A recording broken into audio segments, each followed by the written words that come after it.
Hey everybody, this is the SMB Sunday Morning Breakfast Power Review Show. We are reviewing the episode 404. We're in this together.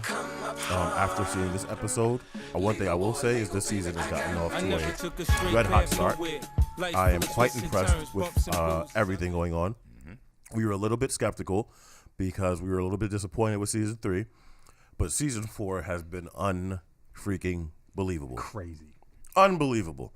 So, we start here. Well, where do you guys want to start? Because I want to whoop Tariq's ass. I want to smack Tommy.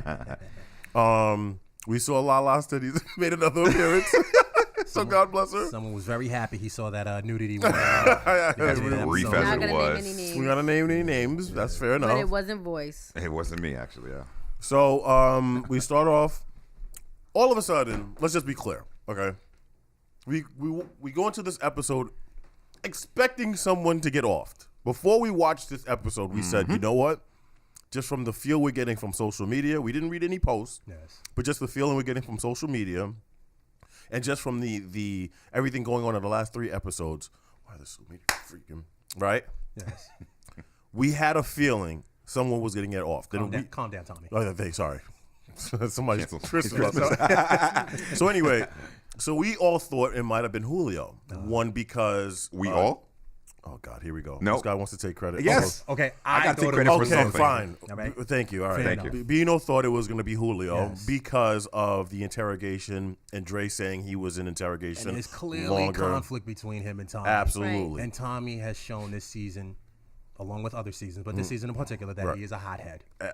Yeah. There's no thought process. It was definitely confirmed this episode. He's reckless. And we'll get to that later. So anyway, we start off with Julio. We're kind of weaving through, Tommy and Julio. They have a big discussion about the gentleman who was the part of the Dominican gang. Domingo, who ended up getting his legs badly damaged. While once, twice, 3 times a lady was playing in the car. Yes. Right. So you kind of see a power struggle there. You also see Ghost. And by the way, guys, the producer of Power, you guys had to think, and listen, rest in peace, Charlie Murphy. We get it. I don't want to throw any dirt on the man's name. But this angry CO thing is It unbelievable. does.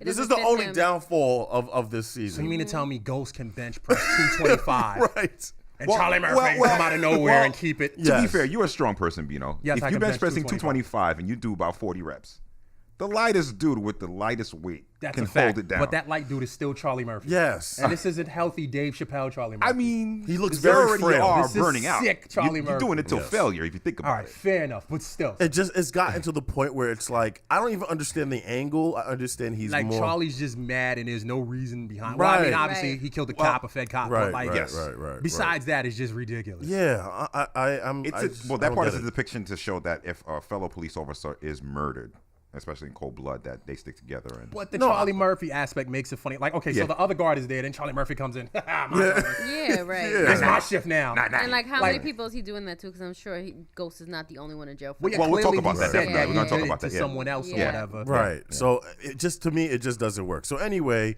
so you that happens, all right, and you're kind of just saying to yourself, listen, I don't buy it, but whatever. So we move on, all right.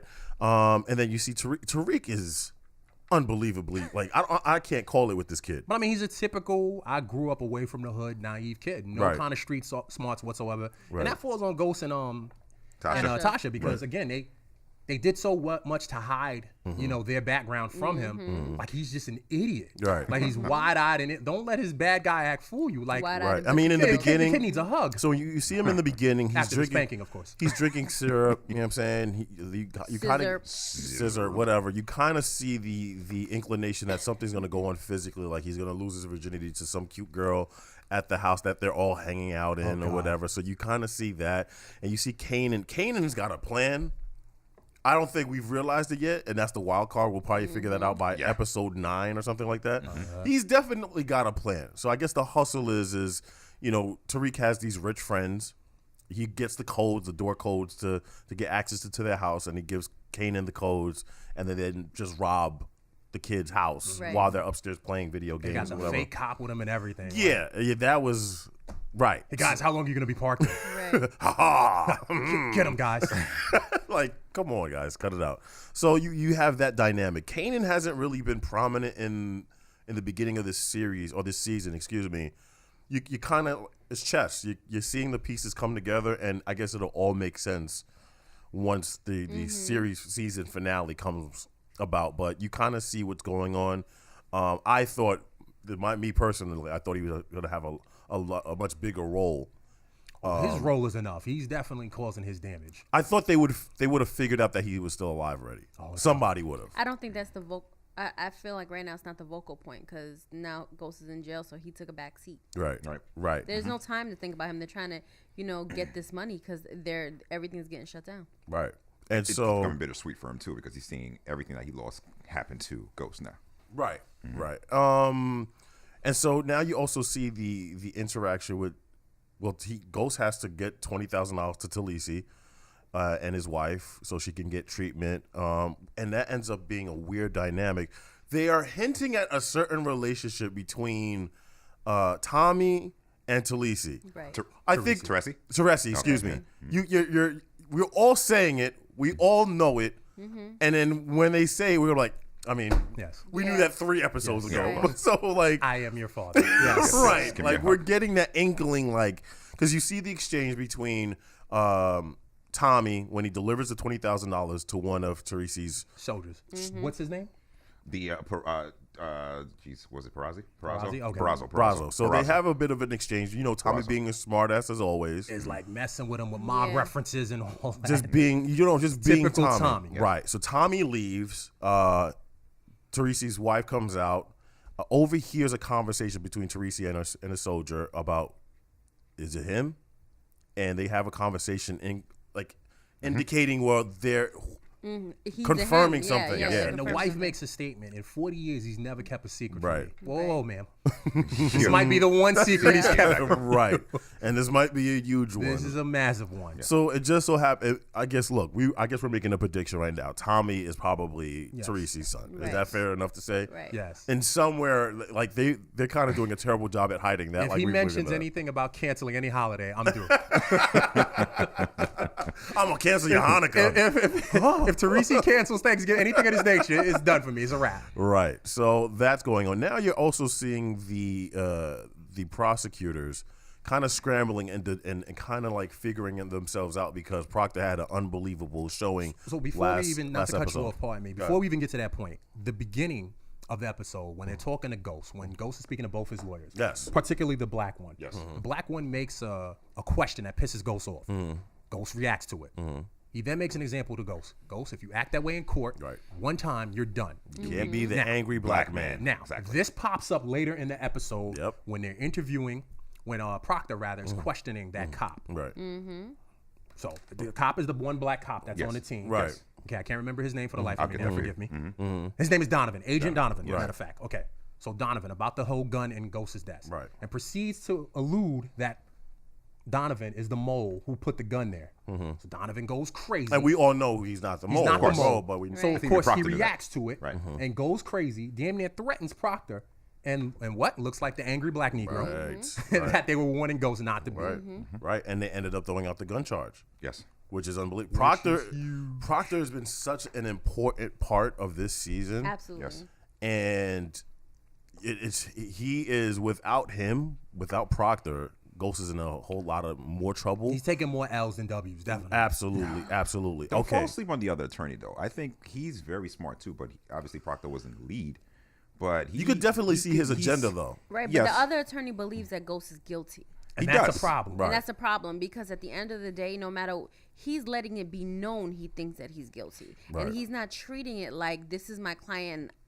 Whatever he says is what I'm going with. He keeps questioning what Ghost is telling him. So that's an issue. Right. So even though he's a great attorney, he's not a great attorney in the sense of he doesn't make Ghost feel secure. This is true. It's like anything. You put your heart into it, you're going to get more out of Right. it. Well, here's the like thing. this is just strictly business. The difference between Proctor and this other attorney is that Ghost put himself in a position that Proctor was in his debt.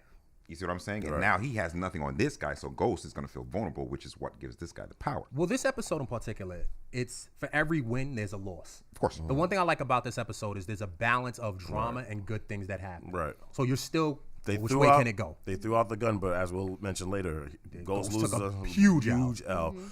One thing I was kind of surprised this didn't happen earlier in the case, but their assets start getting seized. I thought that was going to be the first thing to happen. Yeah, I thought that was going to be something that happens early on in the case. They made a statement that usually happens during drug RICO cases. Right. Usually when there's tax evasion involved, that kind of thing. But this is a murder case. This is a murder, so this is different. Right, but so they end up seizing Keisha's store, Truth, all the assets that, because you discover that Tasha's having a conversation at the kid's school, and they're having a conversation about tuition payments, and they're saying, well, by the way, your check came back. They're saying the bank themselves refused to take it. Yeah. Right.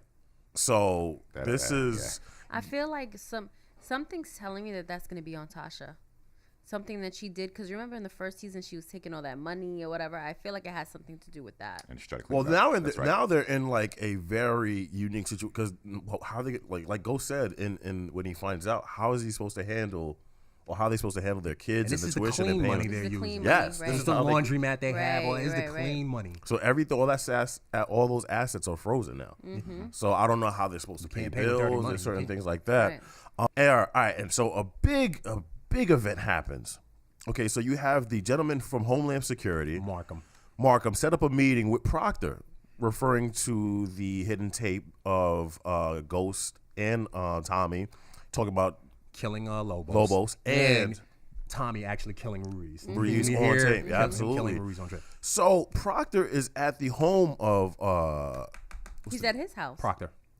He's at Proctor's house. He's at Proctor's house. Markham went to Proctor's house. Okay, so he's at Proctor's house. They're having a conversation. Proctor hears the tape. He's definitely shocked. He's wondering, has anybody heard this?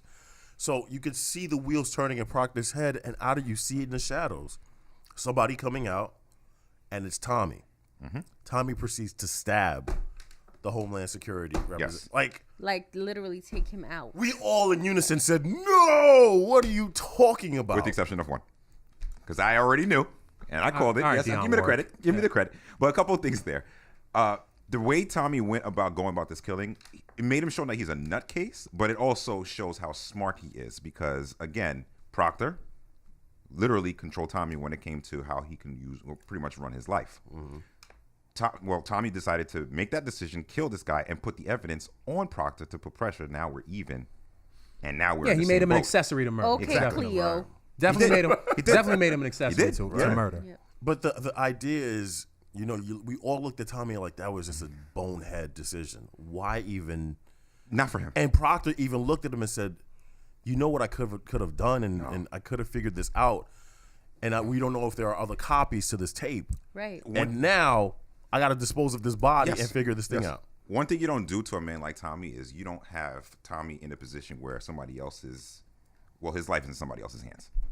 But he was the second to Ghost. He was always in that position. But Ghost and him are in the same boat. So if Ghost go down, he goes down. Now he included Proctor. And it's so funny because we lauded Tommy for, he's taking the leadership role. He's a little bit more mature. Yeah, he's figuring it out. He's doing his thing now. And then he does something like this. This is the dumbest thing he could do. I don't see it. Oh, it's so dumb. It's even dumber now because, as we're about to get into, Proctor's no longer on the case. Remember what Proctor said originally to Ghost? Proctor said that eventually I would probably take the deal and flip on Tommy.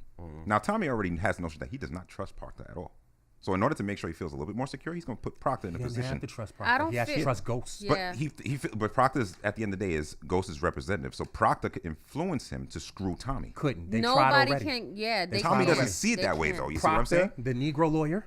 Angela. Negro lawyer. What is his name? Kuhnfeld? Whatever. The Negro lawyer. Yeah. Everybody has tried already. But Ghost is not budging. You know that. Ghost is not budging. But remember, at the end of the day, Tommy never believed. He hasn't believed Ghost since Ghost's been hiding a lot of things. So he's not going to put that in his head. He doesn't think that at all. We know. But he doesn't know that. Oh, listen, I think at the end of the day, that was just a bonehead decision to make. And I think he realized it midway. I mean, I could sort of see where it's Well, now look at it.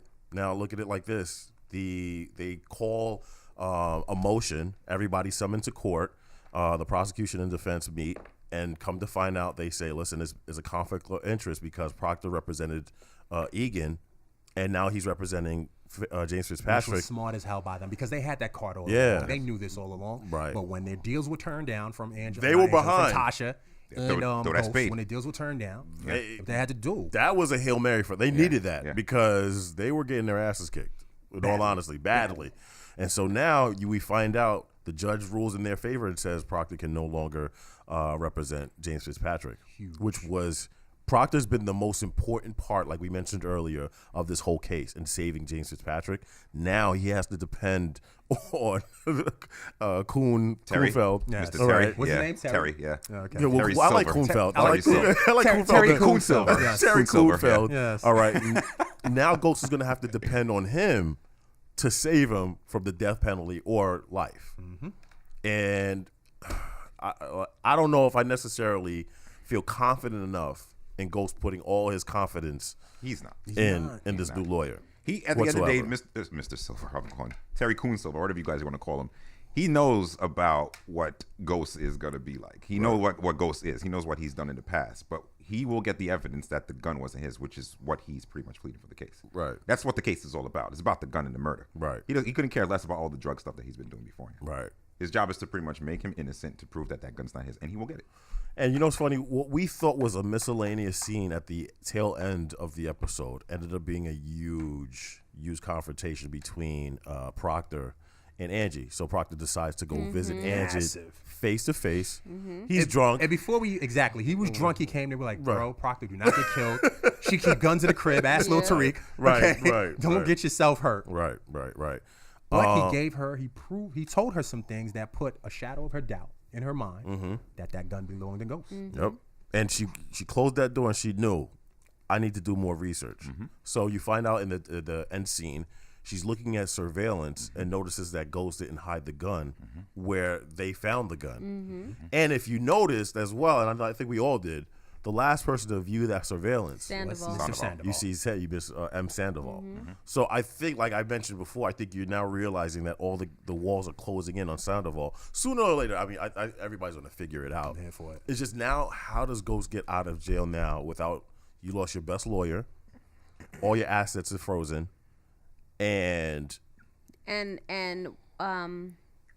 Teresi's still not going to stop harassing him, even though he said he understood. Well, yeah, right. That's another thing. They made a deal because I guess, Ghost had found out some information on Teresi, and, Teresi came to confront Ghost and said, you know what, we're done with these payments, these $20,000 payments. And, we're not doing that anymore. And he mentioned his wife. Absolutely. So he knew his wife is sick. So. Right. So this episode, this season has been unbelievable so far. Hopefully, I think the big question is where does Angie go from here? What is Angie...